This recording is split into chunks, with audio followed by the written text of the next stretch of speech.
Okay, so I have a really big project that I'm planning on doing for the Patreon birds, where we check out classic pay-per-views starting from the year 2000 and slowly work our way back up to modern day so I can catch a bunch of shit that I've missed. Yes, a bunch of shit that I've missed. And we found a video that apparently has the best pay-per-views in wrestling history. So you know what? We're going to check it out. We're going to see if we can get a put on to anything cool. And then who knows, you might see some of those featured matches pop up on the Patreon. It's free, by the way. Over 200 hours of bonus content. Click the link in the description if you want to see full match reaction to this shit. I'm not going to hold you up forever, though. Click the top link in the description to show love to the original offer of this content. And if you want to hang out with me and the flock live on Twitch, you know where to find that link. Let's see what's going on here. In a prior video, we looked at some of the worst pay-per-views in the history of wrestling. But of course, there's a far more positive flip side to that equation. Yes, for every bad show there's been just as many, if not more, great ones. We're talking about the shows which still get spoken of decades on, or which help to define an era. But what are the greatest of all time? Well, that's exactly what we're going to be looking at right now, starting with arguably the best Let's of do them it. all, On what it ain't. WrestleMania 17. That's right. If you were to poll 100 wrestling fans and ask them what the best pay-per-view of all time was, a significant portion of those people would for sure say WrestleMania 17. And the reason for that is because even now, this many years on, it's arguably never been topped. What made it so special? Well, it pretty much encapsulated everything that was great about the Attitude Era in one single show, with almost all of the key figures of that time period being present here. Hell, this was the show which saw such wall-to-wall highlights as a very fun brawl between Kane, The Big Show, and Raven for the Hardcore title, Kurt Angle and Chris Benoit having a pure Matt classic, and Vince McMahon and Shane McMahon blowing off their feud with pure spec. We get a Voldemort match? In big 2020s, we get a Voldemort match? For those of you that have checked out the content as it's been uploaded and restored to Netflix, do they omit Benoit in any of the pay-per-views? Has anyone seen any? That's a kind of a question I have for y'all, because I high-key want to see some Benoit matches. Spectacle. Then of course there was TLC 2, a contender for best match of the turn of the millennium period. And that's not even getting into the two main events, the first of which saw The Undertaker go 9-0 at the Showcase of the Immortals after besting Triple H. This card is fucking stacked, bro. The WWF title bout between Steve Austin and The Rock, one which saw arguably the two biggest stars in the industry's history vie for supremacy in the most perfectly timed Mania closer ever. Sure, the ending to this one was bad in hindsight as it saw the Rattlesnake turn heel, but even that's not enough to tarnish what is otherwise a pretty perfect pay-per-view offering. So good was this show, in fact, WWE would be chasing the yeah, this card is kinda crazy. Never quite matching it. That said, they almost got there again, at least in terms of quality, just 2 years later during our next entry, I was talking about Benoit. WrestleMania 19. Now maybe calling WrestleMania 19 underrated is a little bit of a stretch. After all, today it is universally regarded as one of WWE's best shows. Damn. But at the time, it was not a success. No, in comparison to the prior handful of years, this one was a bit of a flop at the box office, and that's a shame. Charlie Haas and Shelton Benjamin. What the hell? I forgot that was a thing. 17. What was on the card back in 2003 which made it so special? Well, in the undercard, the entire show would pretty much be stolen early on with an absolutely incredible first-time showdown between Shawn Michaels and Chris. Jericho versus Michaels is a fucking godlike matchup on paper. I didn't have access to pay-per-view engine as a kid, so I missed all of these shits. Damn. I want to see this one too. Oh, I see. This video is high-key putting me on to some shit that I do want to see. High-key. Once that was done, fans would be treated to a spectacle bout between Hulk Hogan and Vince McMahon, all before The Rock and Steve Austin had the third in their trilogy of Mania matches, with the great one this time coming out the victor. And while no one knew it at this time, this would prove to be the Rattlesnake's in-ring retirement, with him not lacing up his boots again until WrestleMania 38, really? At which point he did so one more time to face Kevin Owens in what has to rank as KO's best day ever. Was there anything else following this? Why, yes there was, as it would be in the main event that the hugely anticipated Kurt Angle vs. Brock Lesnar showdown would take place for the WWE title. Sure, it wasn't a perfect show overall. There was that infamous Triple H Booker T bout, but other than that, we can look back on WrestleMania 19 as one of the greatest editions of the show of shows. Not that one of like best history. Up until our next entry, We've all WrestleMania waited. 40. Yes, it took a long time for WWE to put out a WrestleMania show on the level of the last 2 years we've discussed, but in 2024, they were able to do just this. And a large part of the reason they were able to do so was because they had the climax to their hottest angle in years just waiting to be paid off here. Sure, there were other selling points of the two-night event which took place on April 6th and 7th of that year, but the biggest hook was inarguably Cody Rhodes finally finishing the story he'd failed to finish the year prior by beating Roman Reigns to become undisputed WWE Universal Champion. Really, just like WrestleMania 17 is widely considered to be the peak of the Attitude Era, this easily represents the peak of the recent hot streak WWE have been on during the early to mid 2020s. And that's evident in everything else which happened on the show as well. After all, there was so much more than just Cody here, as there was also Rhea Ripley defending her women's world title against Becky Lynch in a banger, Sami Zayn dethroning Gunther to become Intercontinental Champion, and Damian Priest cashing in his Money in the Bank contract to take the World Heavyweight Championship away from Drew McIntyre. Hell, even The Rock had a match here, as Night 1 saw him main event by teaming up with Roman to defeat Cody and Seth Rollins. I'm not gonna lie. That whole little final boss, like, arc, build up, whatever the fuck, it definitely did get me to watch for a couple of weeks. I was like, whoa, I like this character. When he was whooping Cody's ass and rubbing the blood on the belt, he was like, Mama Rhodes. So I was like, yo, I'll fuck with this. That fucking entrance where they had, like, the camera set up perfectly, and The Rock just emerges from the lightning and the smoke. Oh. Bitch. That should have me at hello. I'm going what? Ace, how are you? 14 months. God damn. The bird's been around for a year? Oh, nah. I'm getting older. Honestly, outside of that one Jay and Jimmy Uso singles bout, there wasn't a lowlight to be found here. And once it was over, it felt like WWE truly had turned the corner in terms of their creative direction. But WrestleMania 40 wasn't the only great big show of the 2020s. No, if we move over to AEW, we'll see another great example of this in All Out 2021. Hell yeah. Now, over the course of AEW's 6-year history, they've already put out a very impressive catalog of pay-per-views, with the likes of Revolution 2020, Double or Nothing 2025, and All In 2025. God each damn. But of all the shows Tony Khan has given us, All Out 2021 still ranks as the best. Why is this? Well, because this represents the high watermark of the promotion in many ways, with it taking place mere weeks after CM Punk returned to wrestling for the first time in 7 years. It would see him lace up his boots once again in order to take on Darby Allin in a highly anticipated bout. That said, Phil Brooks' first match in almost a decade wasn't the only great thing about All Out 2021.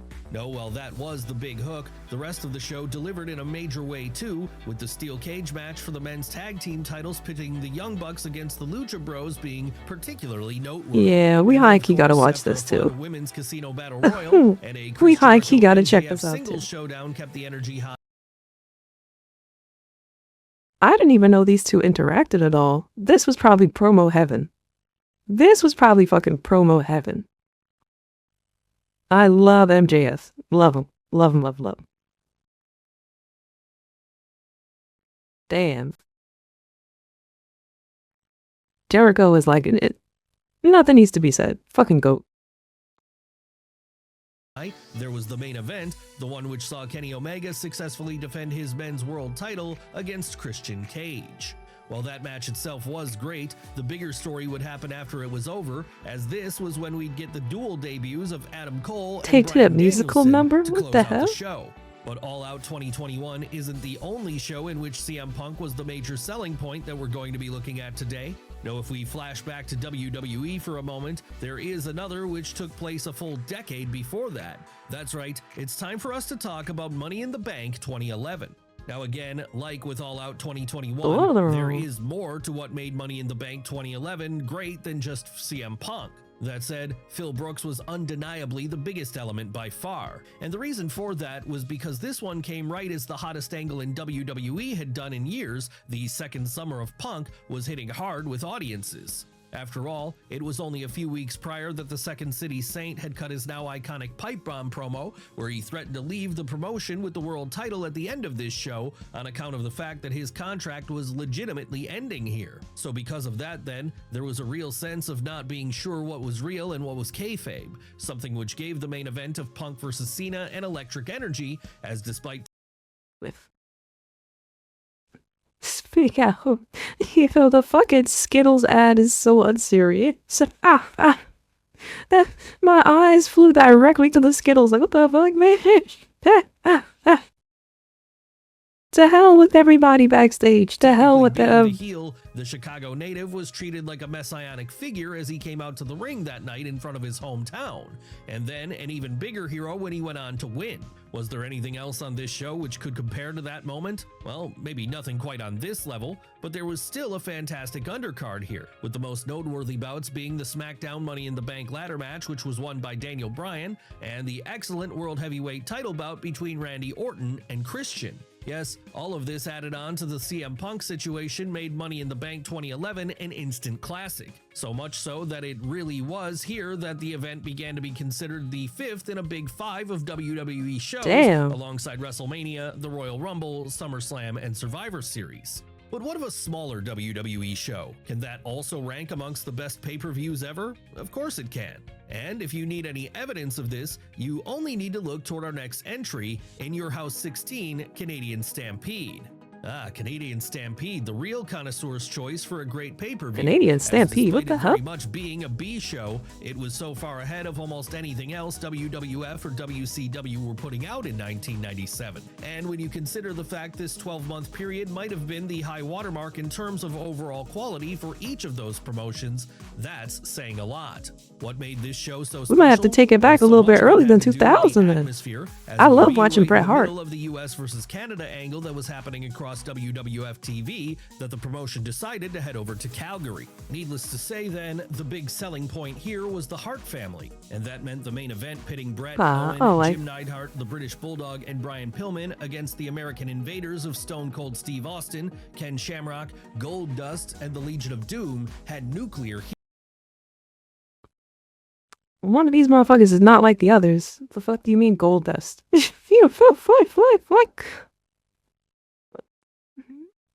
Fuck you mean Gold Dust? Right out? You on serious as shit? Had nuclear heat. So much so that when the Hitman's music hit during his entrance, you can actually see the hard cam shake as the crowd pretty much blew the roof off of the place. Seriously, so beloved were the Harts here, they actually managed to turn Steve Austin heel again for one night. And when Owen ended the 10-man tag by rolling up the rattlesnake, it was a perfect way to close things out. But it wasn't just that match which made this show as legendary as it was, because the undercard, while short, delivered big in terms of quality over quantity, with a great Undertaker-Vader WWF title match and an early chapter in the AAA Taker versus Vader, wow. Hell, there's a decent argument to be made that WWE never got a pay-per-view crowd that was this hot again all the way up until 2005, at which point our next entry came along, the legend that is One Night Stand. Of course, while this is technically a WWE show, really, in spirit, it was an ECW show. And that's because 4 years after that company had ended, it was allowed to come back for what was, at the time, believed to be one night only in the legendary Hammerstein Ballroom. Sure, this one could have gone very badly considering Vince McMahon owned the Philly promotion by then, but wisely realizing that the audience for this one was looking for something truer to what Paul Heyman had created during the 90s, he stepped aside and let the New Yorker the smart business move. And what a show Heyman put on here. Now the smart business move. Like an ECW event of old, one complete with all the names fans had first come to love back in the days of the 2300 Arena. Hell, in a rare move for WWE, they were even able to get licensed music for the whole thing, meaning that when the Sandman came out through the crowd for the main event, he did so to Metallica's Enter Sandman, something which created one of the coolest entrances of all time, as the sight of him downing beers while the fans all around him sing his song is still great to go back and revisit today. What else made One Night Stand 2005 such a pleasant surprise of a show? Well, there was the card, which featured very ECW feeling bouts, such as Rey Mysterio versus Psychosis, Chris Benoit versus Eddie Guerrero, and another chapter in the brutal tale that was Mike Awesome versus Oh my Masato goodness, that's gonna be Tanaka. good. All of this is to say then, Y'all have converted me to a Mike Awesome Tanaka fangirl. Every time we see that bout, yep, don't matter what card it was on, I gotta see it. They about to hit each other hard as shit. If we talking wrestling soulmates, yeah, y'all gotta wrestle each other forever. I didn't see Hogan get slammed through a table. I would love to see that. it should come as no surprise that when noted wrestling fan Timothy Chalamet was recently asked what his favorite wrestling show of all time was, this was the one he chose. That said, for his true Don't nobody give a fuck about no Timothy Chalamet. Shut up. as this pay-per-view was to the spirit of what ECW had been, it still wasn't that OG Extreme Championship Wrestling. No, if we want to see an example of that, we have to move on to our next entry, another contender for greatest November, pay-per-view whoa. ever, Barely Legal 1997. Fat nipple, Okay, there fat is boo, some context whoa. to this one. As well, Barely Legal was undeniably a great show. A big part of what made it so exciting when it first aired was that it was ECW's Yeah, first pay-per-view but ever. that's Yes, after crazy. years of building themselves up from being a small regional indie, for being the catalyst for a revolution in wrestling, here was the show that signaled they'd finally arrived in the big time. And knowing the What did pressure that was on to deliver commentator? then, Paul Heyman would make sure what followed gave fans their money's worth, and then some. How did he do that? Well, by presenting something which neither WWF nor WCW could. A true punk rock wrestling show, one filled with blood and guts just as much as it was filled with technical greatness. Come on now, everything you could want from a pay-per-view is here. If, for example, you're looking for excellent in-ring work, then Rob Van Dam versus Lance Storm gave you that. And if instead you're looking for violent mayhem with a huge emotional payoff, then Terry Funk, The Sandman, and Steven Richards all going at it for a shot at Raven's world title. Terry, my heart, did you do a moonsault and hit your head on the trash can? Did we got a word for a moonsault that don't go all the way.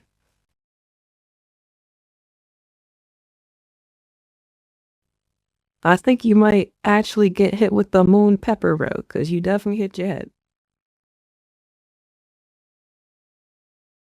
That's crazy. Tell you know damn what I thought. You know, moon peppered yourself. That was not a moonsault, right? Somebody pass me the moon pepper. Mayhem with a huge emotional payoff, then Terry Funk, The Sandman, and Steven Richards all going at it for a shot at Raven's world title gave you this, especially when you consider the fact that the eventual winner, Funk, would immediately go on to dethrone Raven before the show ended. Even if you just wanted long-term storytelling, the climax to the months-long build towards the Sabu Taz showdown certainly It has so little. Hell, heading into the show, So this little. was probably the most hyped bout Barely Legal had. And when it hit a home run, it only further added to how much of a success this event would be. Really, like with WrestleMania 1, had this show failed, there might not have been a future for the company. But it didn't. And because of that, ECW would continue to rewrite the rulebook for what North American wrestling could be. Are there any more Extreme Championship Yo, young wrestling Paul shows Heyman, which like a reached Paul this Heyman level? relative, Well, yeah. there is one. Our next entry, as it Go do happens, commentary, Heatwave, love minute. 1998. That's right. Well, Barely Legal had all the emotion of Here being goes the the Heatwave first show. ECW pay-per-view, giving it a place in history, just like the aforementioned WrestleMania 1. It wasn't the absolute best show that company ever put out. No, the best is probably what they offered in August of 1998. Why was that? Well, at this show, Paul Heyman would be firing on all cylinders as he gave us a card which was stacked from top to bottom with memorable matches. Seriously, if the technical Why is that mastery man of Chris holding a, Candido versus Lance Storm didn't do it for a you, blow-up then dog? you would no doubt have been Yo! thrilled to see the sheer spectacle of Rob Van Dam teaming up with Chris! Sabu to take on Jinsei Shinzaki and the legendary Hayabusa, the man who inspired Will Ospreay himself to later lace up his own boots. And if that didn't get you invested, Hayabusa's then there on was this always card? the 90s All Japan level of stiffness, which could Chill be found in out. Mike Awesome versus Masato Tanaka. Still not convinced? God. Speak to him. Yo, chill out. You just let yourself get ragdolled like that? Yo, brother, no, brother. This is Masato Tanaka. Still not convinced that Heatwave 1998 was an all-timer of a show? How about the absolutely excellent FTW title match between Taz and Bam Bam Yeah, Heatwave 98 is on the list. We don't want back in time for this one. We have to. This means yeah. Bigelow? That one completely tore the house down, and it ultimately paved the way for an incredible main event brawl, which saw Tommy Dreamer, The Sandman, and Spike Dudley team up to take on Bubba Ray, Devon, and Big Dick of the Dudley family. You can't put that much emphasis on Big Dick. You can't do that. Don't do that. It's rare that you find a show which is this good, especially when the company putting it on didn't have anywhere near the budget of the big two. But then that just goes to show you don't always need lots of cash to make something exciting. No, all you need is that do-it-yourself punk rock spirit, something ECW had in spades. Was there anything either WWF or WCW could put out in 1998 to compete with? That is the most polite choke I've ever, what was that? You are so Canadian, bruh. You are so Canadian. I am not intimidated, bro. He's trying to turn him on. 1998 to compete with this? Well, there was one show given to us by the former, the show which would become famous for the one-night Deadly Games tournament. What are we talking about here? Sorry, guys. Of course. Want a show that serves as Vince Russo's finest hour as a booker? Then this is the one for you, as what he was able to pull off at Survivor Series was a logical, singular story, all told over the course of a one-night tournament. Why was this show centered around the Deadly Games tournament? Well, because a couple of months prior to that, the WWF title had been vacated, and it was eventually decided this would be the best way to crown a new champion. So it was then that over a 3-hour period, Steve Austin, The Rock, Mankind, The Undertaker, Kane, and others would all do battle to see who would leave the champion, with the twist ending seeing the Great One come out on top, though only by turning heel. That's right, this was the debut of the corporate champion incarnation of Dwayne Johnson, and it set up a lot of stories going forward, no less the eventual showdown between Stone Cold and The Rock at WrestleMania 15. Oh, honey, it's me. Oh, how do you know? Oh, fire production.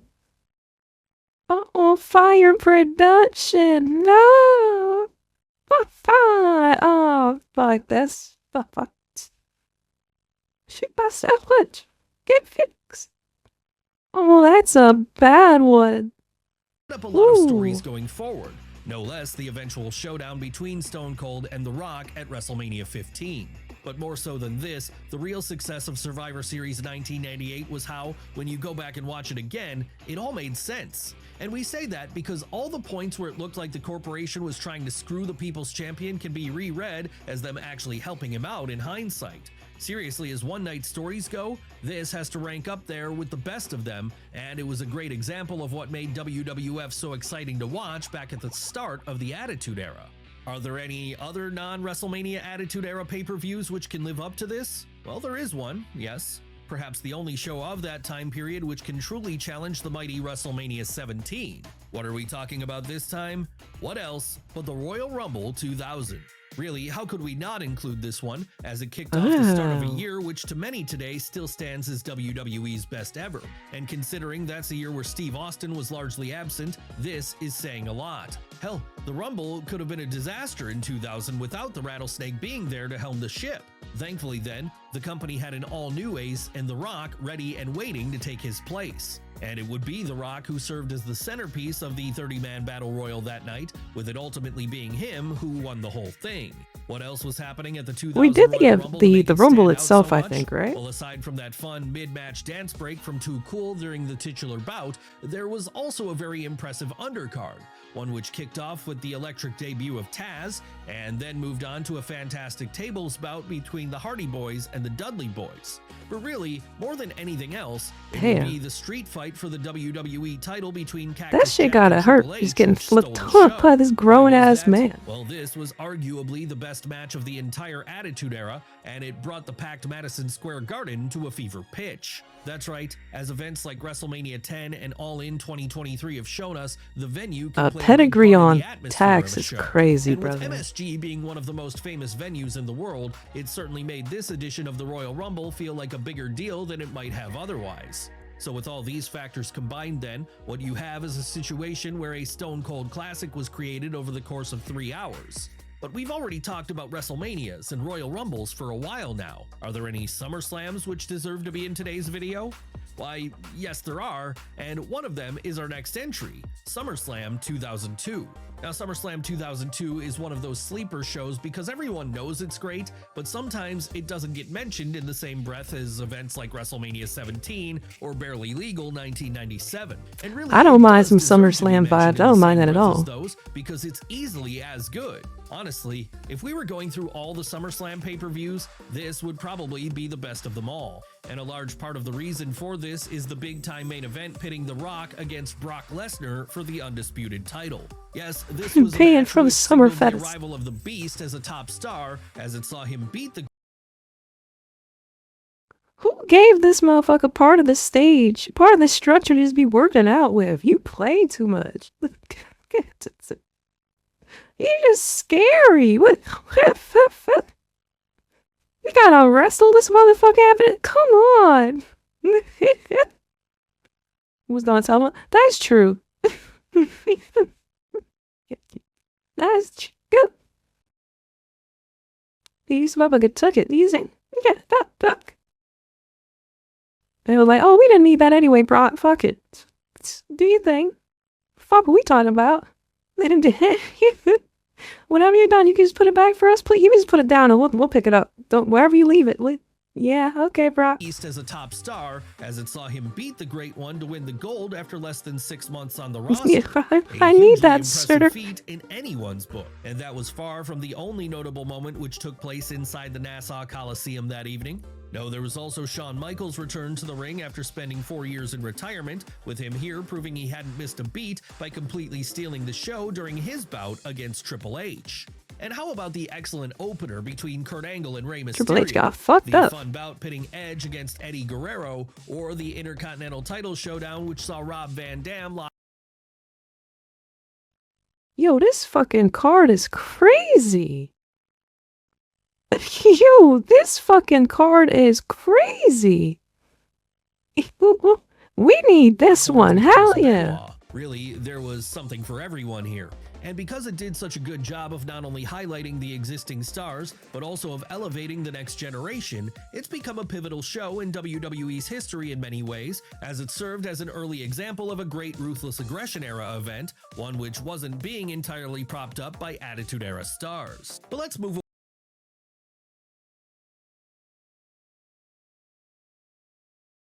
Somebody had to give you a wedgie for holding the mic like that. Somebody had to give you a wedgie, bro. You fucking dork. So I give you a wedgie. stars. But let's move away from WWE, AEW, and ECW for a while, as there's still one major North American promotion we haven't covered yet, WCW. They had more than a few great shows of their own, too. And one of the best of those would be our next entry. Okay, a show what we which doing happened in the WCW? early days of its history after it was born out of the ashes of Jim Crockett Promotions, the Great American Bash 1989. Now, if you look at what WCW was doing during the late 80s and even into the early 90s, there's actually a lot of similarities to be found with modern-day AEW, in that while World Championship Wrestling had a competitor with a much bigger pop culture foothold and a better handle on the spectacle of the industry, they could always hang their hat on the fact they put on a great in-ring product. And the Great American Bash 1989 was a perfect example of this being the case, as it was just pure classic in-ring action from bell to bell in the way that the best territories had done back in the day. What were some of the highlights on display here? I've made that face before.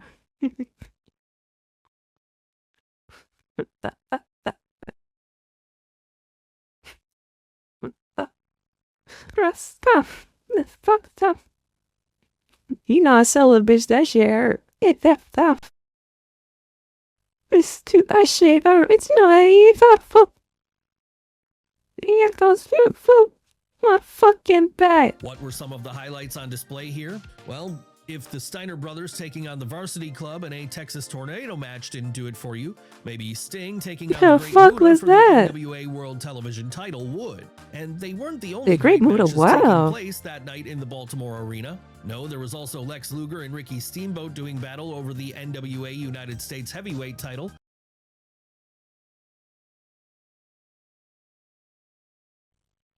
Yeah. Yeah. We gonna take that chair away from you forever, bro. Yeah. Yeah. Never do a chair shot again, Sweat. Battle over the NWA United States Heavyweight title. And in pure bloody mayhem, the Road Warriors, the Midnight Express, and Dr. Death Steve Williams all partnered up to enter the War Games double cage and duke it out with the heel alliance of the Fabulous Freebirds and the Samoan SWAT team. That said, even War Games wouldn't be the main event here.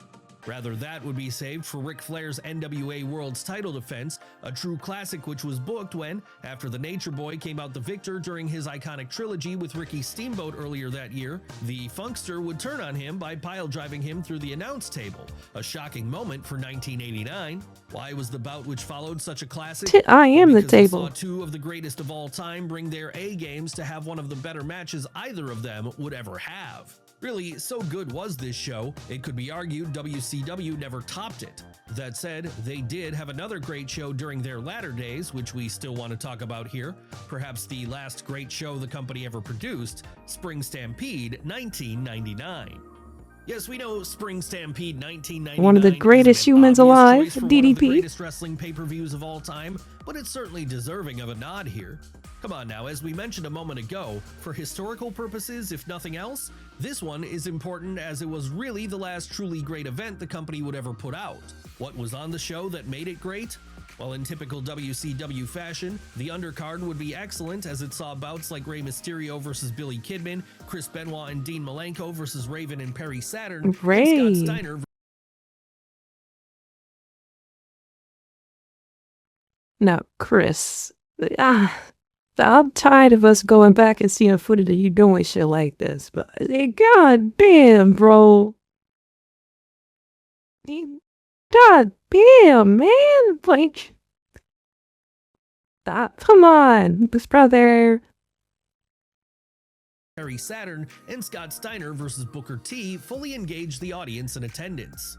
More so than anything else though, what really stands out about Spring Stampede 1999, even more so than the Goldberg How did you Kevin Nash survive that, semi-main Mike? event, is that it was the night where Diamond Dallas Page finally reached the mountaintop to become WCW World Heavyweight Champion. And the way he did this was by beating not just one man, but three, when in a four-way bout he got the better of Hollywood Hogan, Sting, and incoming champ Ric Flair. Yes, Oh, for look the at that briefest shit of clean. moments, it felt like WCW might actually be able to turn things around, as they seem to be running with new stars on top. And even if we know now that didn't happen, it still doesn't make the moment itself any less fun to watch. So really, for that reason alone, it has to be considered up there amongst the best WCW pay-per-views and the best wrestling pay-per-views in general. I like it. I think we have a lot of matches to actually check out. I will eventually be getting through all of the the PLEs or pay-per-views from back in the day in WWE's history over on the Patreon for free. So if you guys haven't seen those shows and want to hear me say, God damn, oh my God, shit, bitch, all that shit over and over, you will. You can do it for free over on Patreon. We'll do the full shows unless WWE chokes me out and kills me somewhere for trying to do such a thing. We'll see what's going on. I'm really excited though. Some of these cards look fucking amazing. We might have to break a couple of rules to go back a little bit further than I wanted to. That's a lot of fucking wrestling to get to. But if you guys haven't checked out the original upload of this content, click that top link in the description. Show them some love. Hang out with me in the flock live on Twitch. You know where to find that link. Is in the description as well. I'll be seeing you in the next video. Unless you're weird. Don't be fucking weird. Thank you so much to those of you that have made it over to the Patreon. I appreciate you.